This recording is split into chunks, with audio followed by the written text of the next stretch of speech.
Spoilers! Hello, ladies and gentlemen, I'm the Immortal Cave and sandwichtrust.blogspot.ca. As usual, I'll put a link to my blog in the description, and I sincerely fucking hope, and by the way, I'm going to swear a lot during this part, so if you don't like it, you might want to leave now. I really have had a hard fucking time recording this episode. Because, god damn it. First time I actually get to catch it while it's airing, and not a day or two later because PSN decided to be a dickbag about it. And friggin', I have latency issues with Audacity, and then I can't connect the mic, and now it's finally working. God, I hope. So, would just like to state right now, this was a fantastic two-parter. This may be one of my favorite two-parters, period, because of how it handled things. Because of how it handled time paradox, because of how it handled a fantastic enemy, the Doctor being awesome. And in fact, there's one thing I want to say about the Doctor in a minute, but I'll get to that. First of all, I should state, again, this was a fantastic episode, and again, this is one of my favorite two-parters ever, if not my favorite two-parter.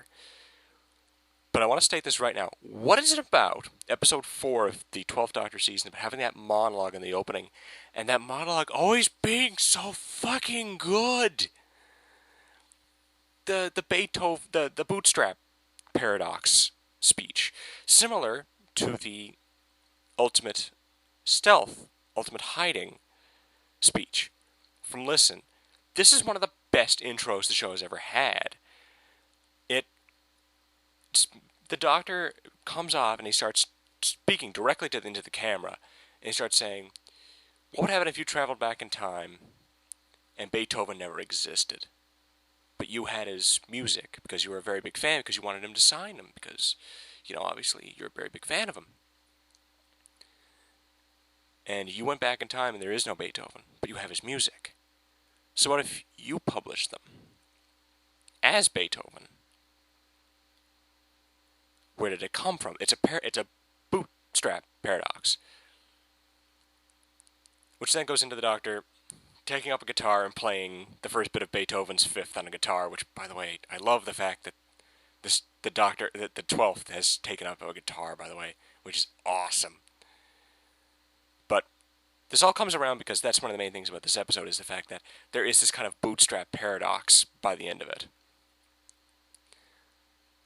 They kind of play it off as a mystery, but it really is kind of one of those things that it's wibbly-wobbly, timey-wimey crap, and you just gotta kind of deal with it as it is. Each episode, I find, deals with time differently, and it's just a way of thinking of it. If you think, like, well, this can't happen because of this, don't worry about that. Just don't. You're gonna give yourself a headache, and you're gonna hate this episode because of that. Now, I'm fucking 3 minutes in, and I'm first really talking about things. Well, I talked about that, but I'm a little frantic right now, as you can tell. It took me God knows how long to just get this fucking episode started. Anyway, number one, I did not think that first ghost was one of those rat people from the God Complex. I didn't think he was. He looked a little weird, but I don't know. I thought he was just a Victorian old dude. Go figure. Anyway, turns out that this body, that whoever's in the casket, well, kind of, is this thing called, I think, what was it? The Fisher King. F-I-S-S-U-R-E. Not Fisher. It's F-I-S-H-E-R-E-R. F-I-S-S-U-R-E, I think. And he's the one creating these ghosts because he kills the first guy, and he creates that message, and anyone who dies after seeing that message turns into a ghost. It's a really cool idea. But what's interesting is that the Doctor uses this because his ghost turns out to be a hologram, but there's also information he gave that he could only known if he actually was a ghost, and it kind of plays it off as, again, a bootstrap paradox, which some people would say, again, is a plot hole, but I'm not going to treat it as one because they kind of just flash it. Like, that's the thing, is that they don't. They throw it up at you. Again, I'm a little confused for my wording right now, but they shove it right in your face. So it's not like they're trying to hide it, or if it actually is a plot hole. They did think of it. It's just something you have to kind of think of it in a certain way. Now, yeah, you could treat it as a plot hole, but meh. I gotta say, again, I really like how they approach this, because they've dealt with paradoxes a couple times before, but they really do kind of go with it this way. And as a continuation to the first episode, Under the Lake, before the flood, which I can never remember the names of these episodes. That's the one big flaw I have with this two-parter, is the names of them suck. I can't remember them for the life of me. Under the Lake and Before the Flood. All right. Which, by the way, if anybody thought it was going to have something to do with Waters of Mars, sorry. This, like, how everything was treated. I love the fact that Clara, when she sees the Doctor's ghost, she's not even fazed by it. Just like, oh, it's not actually a ghost. Well, I'm sure she didn't actually say it, but I'm sure she was thinking like, well, it's not actually a ghost, or if it is, it's some kind of a plot of his. Like, he's just like, no, it's gonna be fine. Don't worry. I love that. How he actually treated it, how she treats it like that. I really do like Clara now. What else was there? I thought how they handled everything. A lot of the characters are really good, really memorable. The deaf character. I'm really bad with remembering the names of like minor characters. I can never remember them. But I'm actually rather impressed, because they only treated her as deaf in the sense of she is.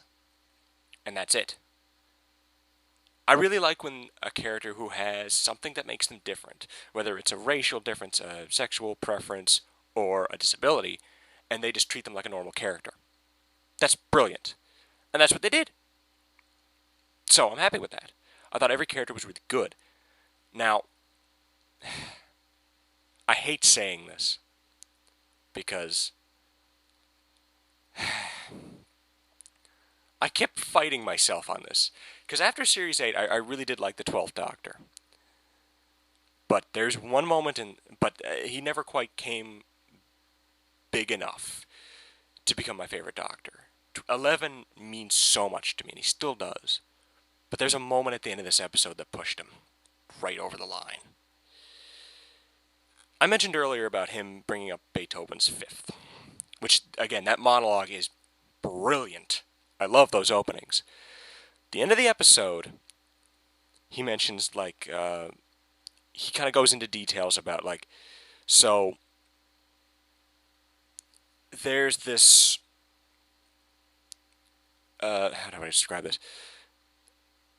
Like I said, I don't quite understand the paradox myself, but he gets into details of, like, so if I didn't know this, how would the ghost know to repeat it back? And then he just quietly kind of goes, who wrote Beethoven's Fifth? Looks at the camera and shrugs. Just very lightly shrugs. And then you just hear Beethoven's Fifth being played on the guitar. And by fuck, that pushed him over as my favorite Doctor. I can't believe I'm saying that. I love the 11th to death. The 11th's hyperactivity, his happiness, the joy he brings. But god damn it, 12th is so fucking cool.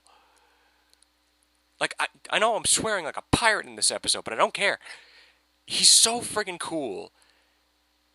But he's so cheesy at the same time that I can't not say he's my favorite Doctor.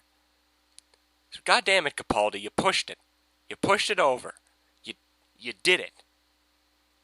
And I gotta admit, you did good. This, again, is one of my favorite two-parters. Listen is one of my favorite episodes of all time, as is Flatline. Both really good 12th Doctor episodes. Some of my favorite episodes, like this season's beginning was a little meh. But I mean, this two-parter is spectacular. The characters are fantastic. The effects are fantastic. It's not really a horror episode anymore, though it never really was to begin with, to be fair. But I mean, just how Capaldi handled himself in just since he's come in, but really this season, I find it's the second season of a Doctor that really makes them come in to life. David with season 3 is my favorite season with him. Season 6 is my favorite season with Matt Smith. And honestly, this is kind of pushing to do the same thing so far, even though I still think Season 8 is fantastic. Season 8 is still my favorite season. 6 right behind it, and 3 right behind that. But because of just that, like, it's so many more moments than that, but this is just the one that pushed it over, was just that bad ass moment of just, like, him going, like, no, I've met Beethoven, I've done all this, and, describing that. And I love the teacher mentality of that, by the way. But I love just that one moment did it. Because it's literally just, I realize I'm not even talking about the episode, I'm just talking about one moment in this. I do this a lot, but just run with me on this. Most episodes usually boil down to a couple things anyway, so meh. Anyway, this really, my God, that was just the moment that pushed it for me. Because 12 has always been a badass, and I love the guitar thing. I love the Sonic sunglasses. I don't care what anybody fucking says. I love the Sonic sunglasses. He's a fucking rock star. Fuck yeah. But I mean, I love the guitar. I love him doing the Doctor Who theme had guitar in the background this time. The opening. I love the concept of the 12th Doctor with a guitar, but still being this researcher, like, doing research on like the ultimate defense, the ultimate hunter, the ultimate hider. I love him being a rock star at the same time. All of this is so, I don't know, it works so well for Peter Capaldi's Doctor. And I think that's why it pushed it over. It's just that one single moment of badassness where he's just like, yeah, I'm Beethoven. Got a problem with it? Like, just that shrug. Anyway, again, this was a great episode. It's not really a horror episode anymore.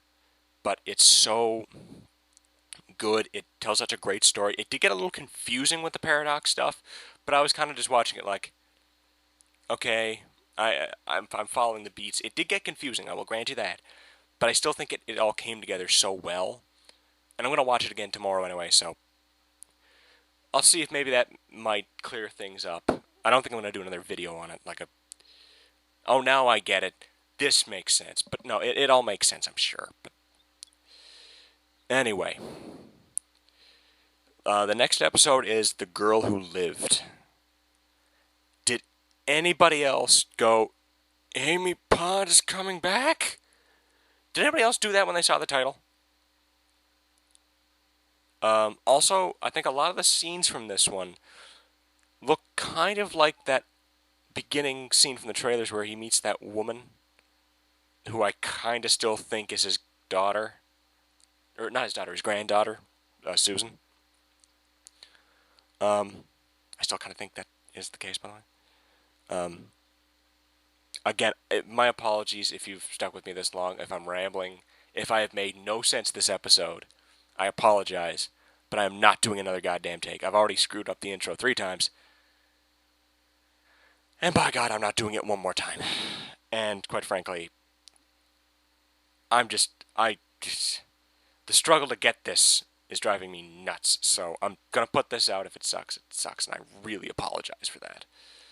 But this episode, this 2-parter, God damn it, this Doctor. You win, Capaldi. I will see you next week for The Girl Who Lived. And then the girl who died and the woman who lived. That's it. Fuck, these episode names are confusing this season. My only problem with it. But anyway, see you then.